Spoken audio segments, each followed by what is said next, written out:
Hi, my name's Gabs, and today we're going to be looking at Kamikaze by Beatrice Garland. This is a GCSE poem taken specifically from the AQA Paper 2, the Power and Conflict section. Now, usually we dive straight into reading the poem, but there's a few things we need to get our heads around before we do. The first thing is, why did Garland write the poem? Secondly is context, specifically from the point of view of a Japanese pilot in World War II. And thirdly, we need to understand narrative voice, or who is speaking in the poem. So let's learn a little bit about the poet herself, Beatrice Garland.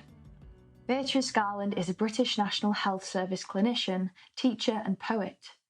Her poem Kamikaze was published in her 2013 collection, The Invention of Fireworks. In this poem, Garland explores the moral conflicts of what makes people commit horrific acts of violence. The Kamikaze Japanese pilots committed suicide by deliberately crashing their planes into enemy targets, usually ships. It's believed that 3,000 to 4,000 pilots committed suicide in the name of their emperor. Today, the word kamikaze is synonymous with ideas of craziness and things of a self-destructive nature.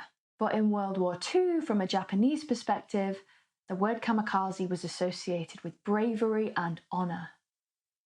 In Japan, during World War II, it was a normal thing to be asked to be a kamikaze pilot, and when you were asked, the answer would be undoubtedly yes. Now, these pilots weren't fanatics. They genuinely believed that their actions could save their country.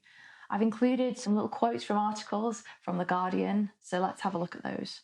So, quote 1, "I felt bad that I hadn't been able to sacrifice myself for my country. My comrades who had died would be remembered in infinite glory, but I had missed my chance to die in the same way. I felt like I'd let everyone down." So yeah, this was taken from The Last Kamikaze. 2 Japanese pilots tell how they cheated death, from The Guardian. So this speaker was a kamikaze pilot, but his engine failed before he could hit his target. So he crashed into the sea and survived. Now, the most significant line in this quote is, "My comrades who had died would be remembered in infinite glory. I felt like I'd let everyone down."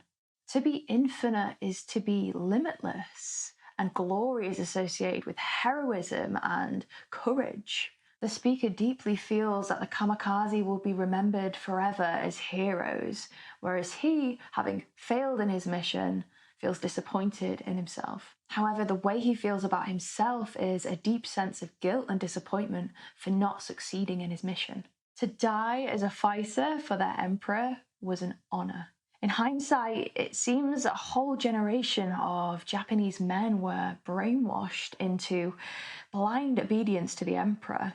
And those who weren't brainwashed, well, they had no other choice but to accept their fate. I've included another quote to back this idea up in the following slide. So quote 2, "We didn't think too much about dying. We were trained to suppress our emotions. Even if we were to die, we knew it was for a worthy cause. Dying was the ultimate fulfillment of our duty, and we were commanded not to return. We knew that if we returned alive, that our superiors would be angry." Again, this was taken from the same Guardian article, and I'll provide a link to it below if you want to read more. So the words "suppress our emotions" and "commanded not to return," clearly they were made to feel as though they had no choice. There were only a few who saw through this propaganda, and the fictional pilot in Garland's poem was one of them. But what is propaganda? Propaganda is information that's misleading or biased to convince people of a particular point of view.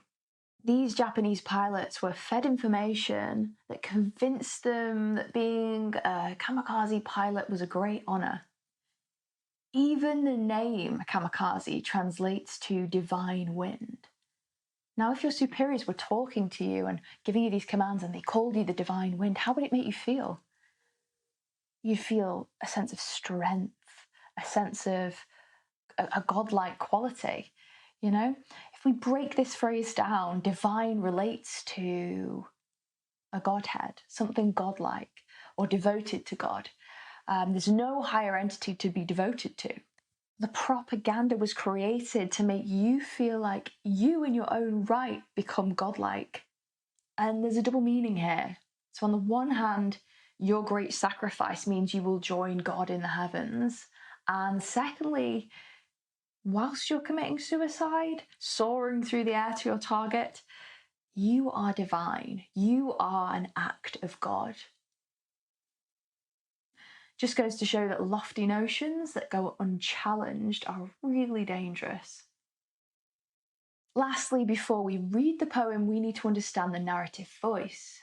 So the poem is told from the perspective of the daughter of the kamikaze pilot, and she is telling her children about their grandfather. So let's read, and while we're reading, look out for the point where the narrative voice shifts.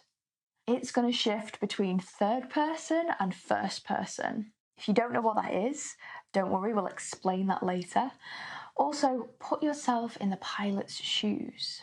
Think how it would feel flying over the place where you grew up.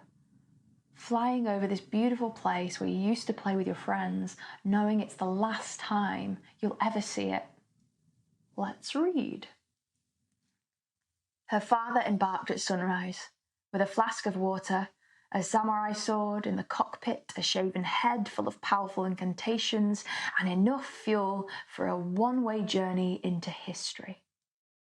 For halfway there, she thought, recounting it later to her children, he must have looked far down at the little fishing boats strung out like bunting on a green-blue translucent sea, and beneath them, arcing in swathes like a huge flag waved first one way, then the other in a figure of 8, the dark shoals of fishes flashing silver as their bellies swiveled towards the sun, and remembered how he and his brothers waiting on the shore built cairns of pearl-grey pebbles to see whose withstood longest.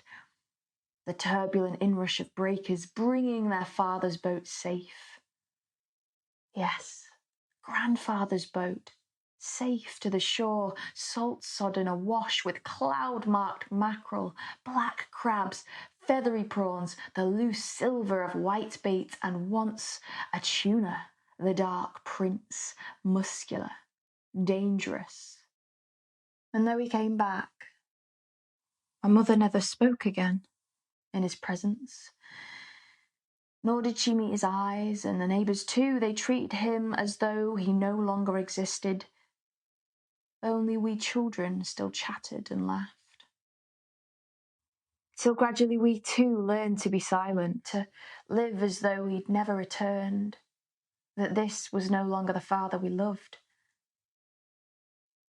And sometimes she said he must have wondered which had been the better way to die. So emotions that came up for me were feelings of nostalgia, so the sense of looking back on the past with a fondness. Then there's awe, feeling of reverence for nature specifically. And lastly, tragedy. There's definite suffering here. It can't be changed. It's out of his control. Did you see where the narrative voice changed? Let's take a closer look. So in the first stanza, it's third-person omniscient narrative. Omniscient basically means all-knowing or a godlike view. The speaker in the first stanza knows the story of the kamikaze pilot and says, her father. In stanza 2, the poem switches from omniscient to the point of view of the daughter of the kamikaze pilot. However, it remains in third person. If it was first person, it would be, but halfway there, I thought, recounting it later to my children. However, it's third person, but halfway there, she thought, recounting it later to her children. And there's even more evidence of this when she says, yes, grandfather's boat. We must understand that she's telling the poem this story to her own children. And when she's telling them, she's reflecting on what it must have been like to be a kamikaze pilot like her father. Then finally in stanza 6, it switches to first person, I and we. My mother never spoke again, and we children. Now, the narrative voice is probably the most important thing to understand in this poem because there are a few literary devices and they're fairly simple. So just as long as you get your head around the narrative voice, you'll be absolutely fine. So just for the sake of simplicity, I've broken this poem down into 2 parts. We're going to look at the first 4 stanzas and then we'll look at the remaining stanzas. So before we dive straight in, I'm going to ask you a question and I'll give you the answer at the end. So the first stanza is about Garland describing the pilot waking up on the day of his mission and the routine that he has for the morning of his mission. What evidence suggests that this pilot has been brainwashed? Let that sink in and I'll give you the answer at the end. So stick with it, and without further ado, let's dive straight into literary devices. So first we have metaphor. Enough fuel for a one-way journey into history. So a one-way journey means he's not coming back, but it's a one-way journey into history. Remember that phrase? Your history. It seems to suggest, or seems to be a euphemism for you're no longer relevant, or you no longer exist, you're going to die. People usually say your history if they're trying to upset you or make a point that you're no longer relevant. But here, in this poem's use of history, there's a sense of pride, right? In fact, there's a well-known idiom, you'll go down in history, which has positive associations, being remembered for doing something great or valiant. This pilot will quite literally go down in history. And moving on to the next literary device, we have a simile. 2 similes, in fact. So they illustrate how the pilot looks down from his plane to his fishing village below, to the shore, a shore where he used to play as a boy. And this is where it gets nostalgic. Bunting connotes happiness, celebrations. We hang it at birthday parties, at celebrations. Think of all the happy memories he's had in his little fishing village. And the fishing boats are colourful and evoke these joyful memories. But there's a tension in the next simile, arcing in swathes like a huge flag and a figure of 8. This image of a flag could be associated with patriotism to Japan, or it could be the idea of a white flag, the idea of surrender, the fact that he is going to surrender and turn around his plane. The fact that the flag is waving in a figure of 8 is interesting also, because figure of 8, if you turn it on its side, it actually makes an infinity sign, and it makes me think of that quote from the Guardian article where the Kamikaze pilot who'd survived said his fellow pilots would be remembered in infinite glory. The flag could imply that if you go through with this mission, you will be remembered in infinite glory. I'm going to slide in a little bit of tarot trivia for you. Those of you who follow me on Instagram know I'm a massive fan of tarot card readings. So the number 8 actually is the strength card. So we could say that the pilot is trying to muster the strength to disobey his orders and turn around his plane. And that actually, seeing his fishing village below and the beauty of nature actually gives him that strength to honour his highest truth and turn around. The imagery is breathtaking. He sees this green-blue translucent sea, and green is associated with healing and love, and the colour blue is associated with peacefulness and truth. And the word translucent actually means kind of see-through.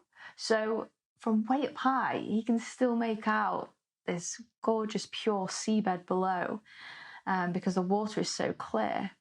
And we could even juxtapose this with war, the idea that war seems so muddied and complicated by hidden agendas, things that are far beyond our individual control. But here the sea is simple, soothing, and reveals the true nature of what he's about to do. We have more colour imagery, silver. Now, silver is a colour associated with wealth and riches, and here the fishes flash silver. The pilot's fishing village relies on fish to survive, remember? So they not only sell fish to other parts of the country, but these fish are a source of sustenance and nourishment for themselves. When the pilot looks down on his fishing village, he realises how enriched and fulfilled his life was or is. So why waste it? Looking at the next bit of literary device, we have sibilance.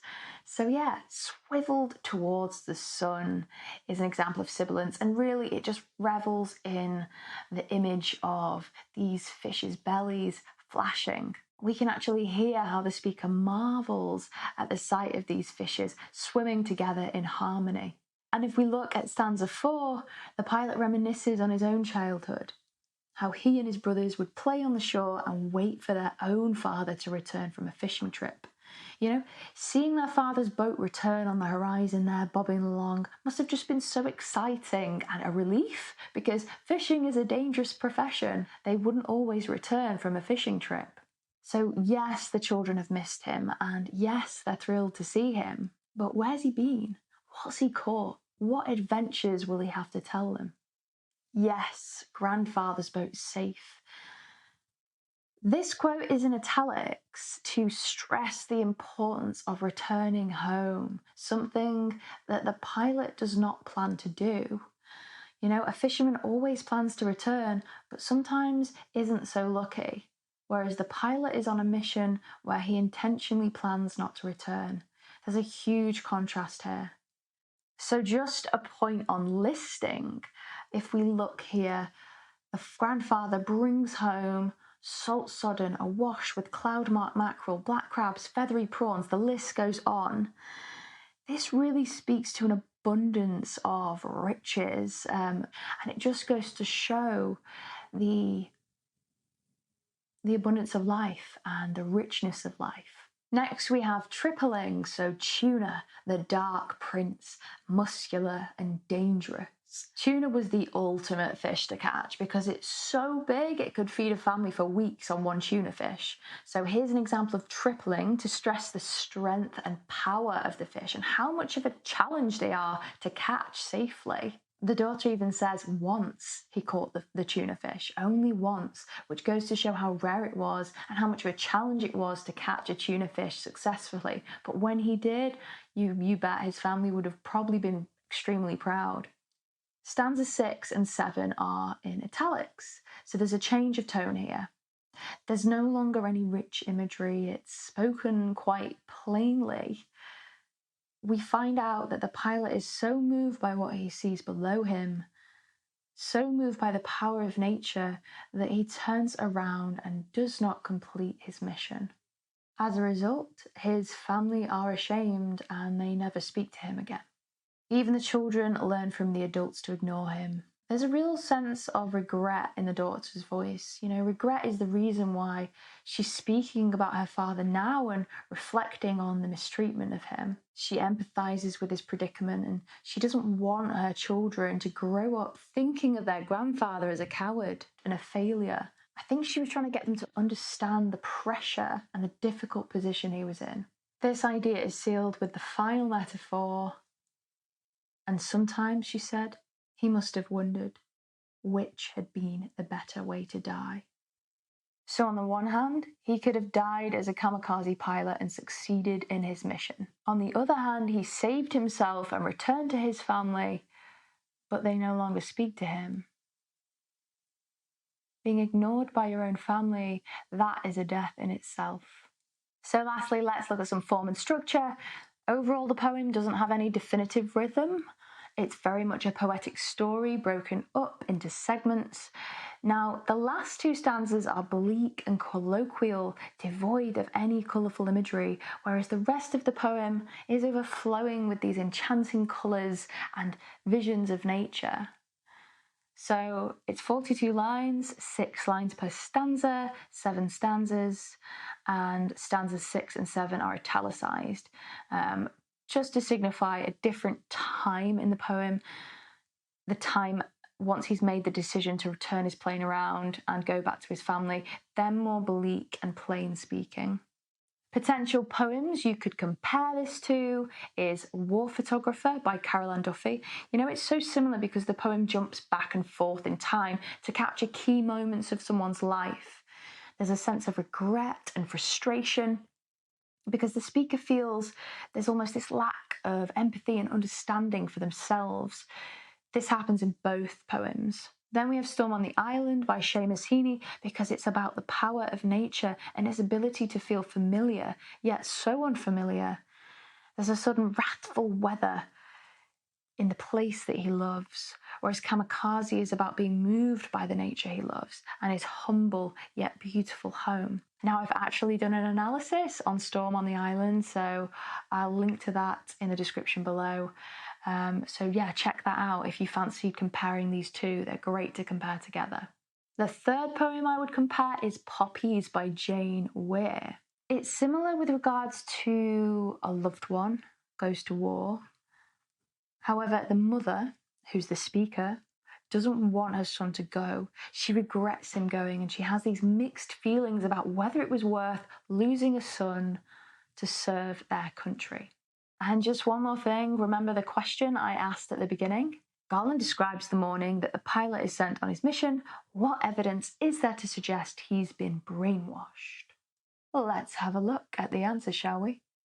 A shaven head full of powerful incantations. Now, let's break this down. If you shave your head, it's almost as if you're losing part of your identity. He's been stripped of his old identity. He's no longer a father or a son. He is a kamikaze pilot. A head full of powerful incantations. Now, incantations is defined as a series of words of a magic spell. By using this image, Garland suggests that the kamikaze have been put under this spell by their superiors to complete the mission. So there's your answer. Now, just before I go, there's a great interview between Beatrice Garland, the poet herself, and Mr. Bruffs, so I'll link that in the description below. Awesome job for sticking with it. Give the video a like. What did you learn? Comment below. If you want to hang out between videos, come and say hi on Instagram. And if you want to download the deck with extra notes, head straight to my Patreon page, where you can even request a one-on-one lesson with me. So thank you again for watching, guys, and I'll see you next time.